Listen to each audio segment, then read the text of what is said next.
Okay, so welcome to this, just a bit of an introduction to the workshop that we're going to be doing.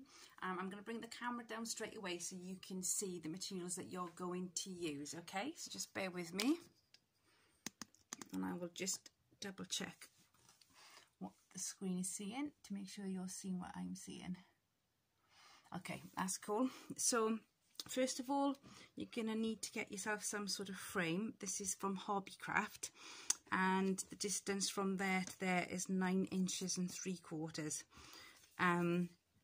So you will need to have, in order to make this, once you've bought your frame, you just pull this all apart, take the clips out, take this cardboard out and make sure you've got a cereal box big enough that you can use this as a template to draw around to get yourself a base for your work of art.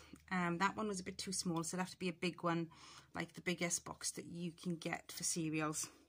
So obviously you'll receive the bird and the house as a template and you need to cut them up beforehand. You can ask me more questions about that underneath if you want.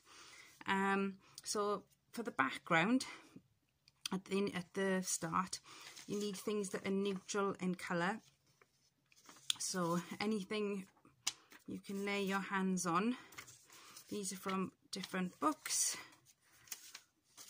This is a vintage writing set that I have, so that is ideal.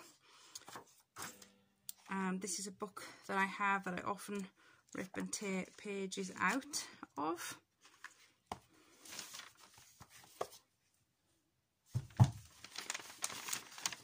You could use for maybe part of the house some brown paper,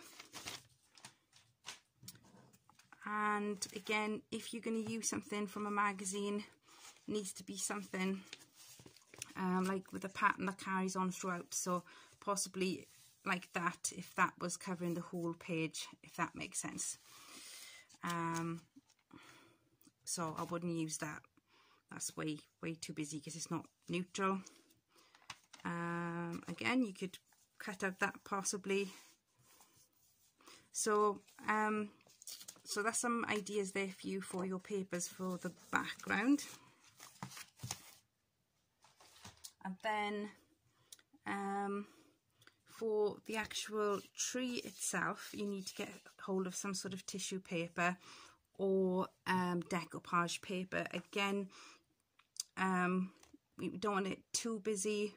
I like this one with the dots because then in between we're getting all the papers and the details coming through the back of the tree. So ideally that's what you want as well, something that's not too busy going on, that's going to let the layers come through.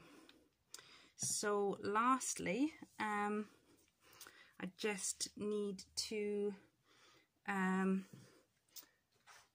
say that this is what your template will come out as, and when you cut it up, then if this frame that you, or the frame that you buy, is not as big as mine, then you're going to have to make adjustments to all of these.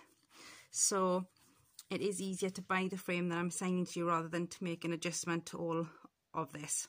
But beforehand you need to cut all this out, each and every single part. So this pink bit here, that's 2 parts. That's 1 part there. That's a different part. That's a separate part. That's a separate part. So you have to cut everything up that you see on there. And then